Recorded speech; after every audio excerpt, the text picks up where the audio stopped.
Hello, dear friends. Here we are for another study. We are here to study, to learn, to meditate and reflect with the teachings from the book Courage.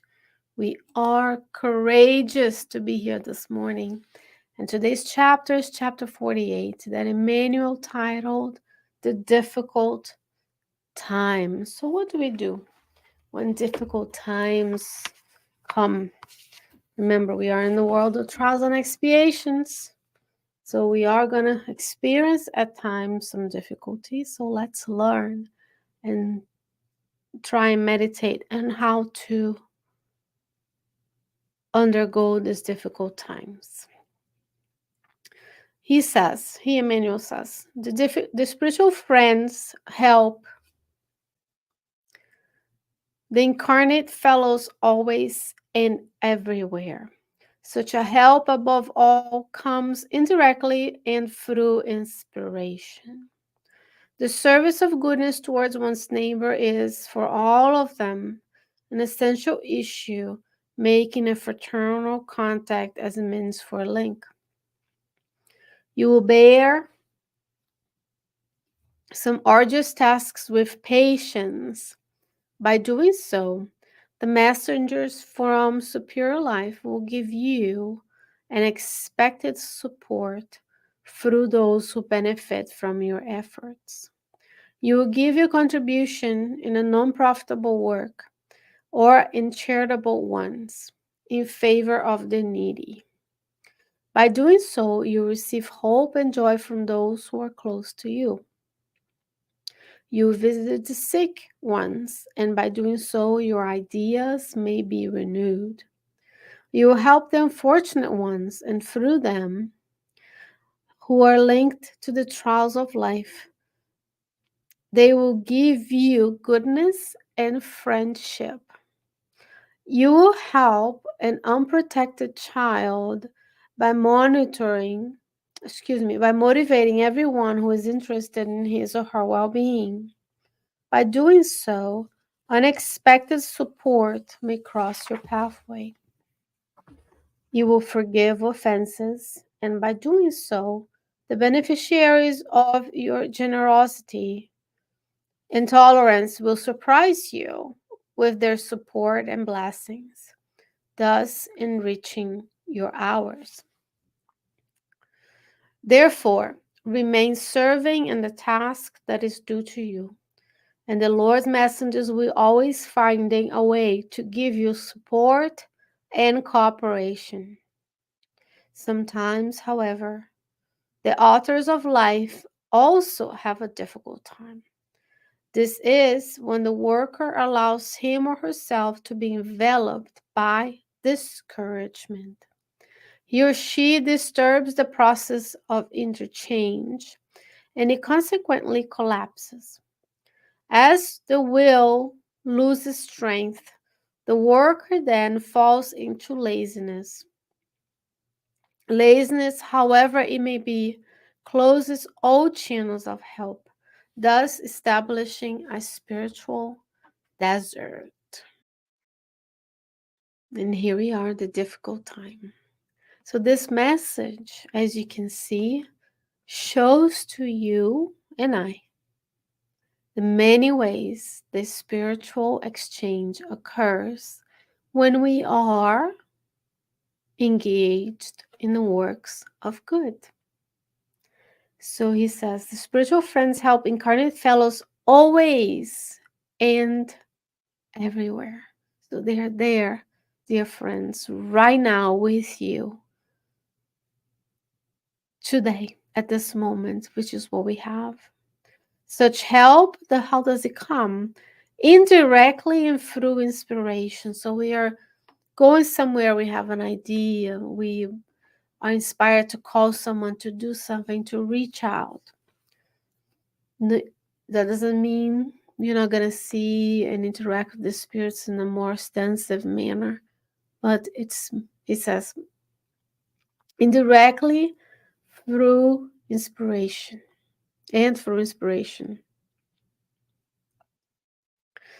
And he will talk about examples. You bear arduous tasks with patience, do we?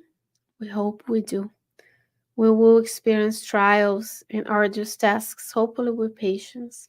When we do so, messengers from superior life will give you unexpected support through those who benefit in your efforts.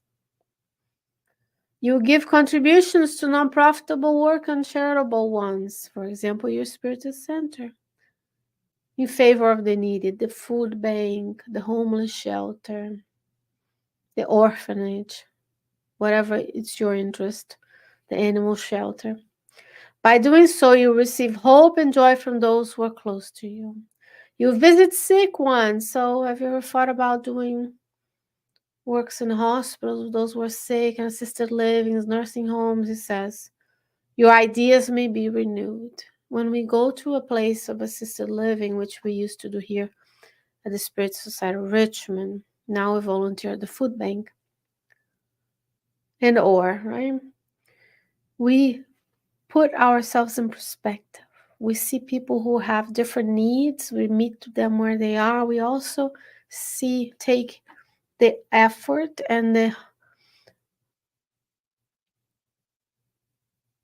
lights off of us and notice what's going around us, the loneliness, the lack of resources that we experience. And then it puts us into perspective because it makes you ask of how well are you using your time. A lot of times we spend minute after minute just trying to get what is for us, going through our to-do list, doing things, right? So it gives us new perspective. You help unfortunate ones, and through them who are linked to the trials of life, they will give you goodness and friendship. You help an unprotected child by motivating those who are interested in the child's well-being. By doing so, unexpected support may cross your pathway. This is for all of us. You forgive offenses, do we? Hopefully we do, right? By doing so, the beneficiaries of your generosity and tolerance will surprise you in their support and blessings, enriching our hours. Therefore, remain serving in a task that is due to you, friends. There are things that only we can do.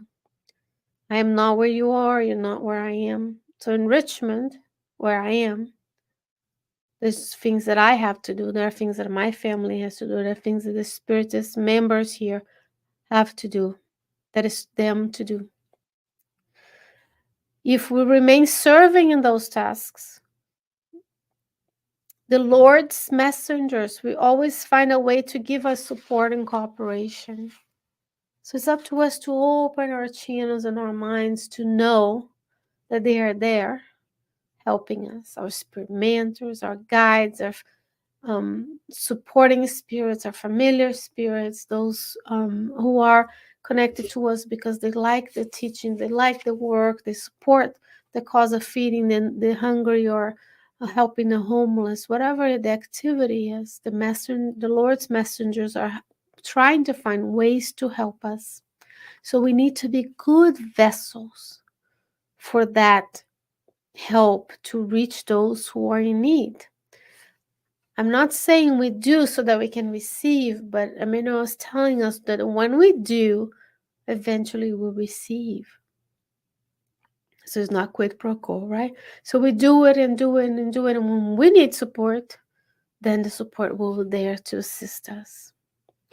He says, sometimes, however, so kind, because he reminds us that we're not at the level where every day we're just helping others. He says, the altars of light,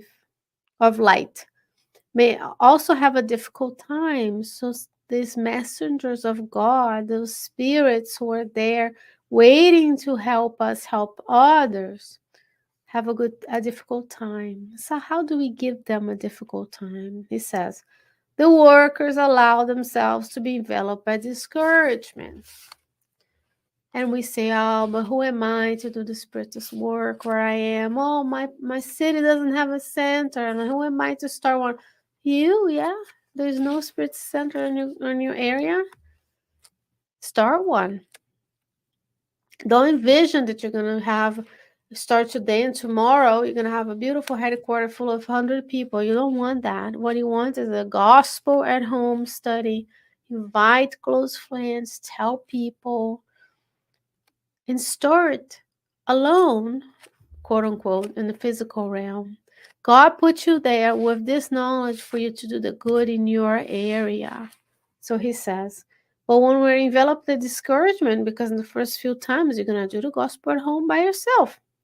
You may find a library room, you may find a community center, you may find a universal unity church or a Quaker somewhere where someone's going to lend your hand. Remember, when we are open to the service, the spirit mentors inspire us. And then a month in, you might be alone, and then a person arrives and they go away, and another one come. Eventually, you have a group. But you will be enveloped by discouragement. So when we are enveloped by discouragement, and I'm giving an example of doing spiritus activities where we are. But in any works of the good, we may be faced with discouragement. He says, when that happens, we disrupt the process of interchange. It makes it more difficult for the messengers of light to help us and for us to perceive their presence through intuition, to be inspired to do good things. Consequently collapses.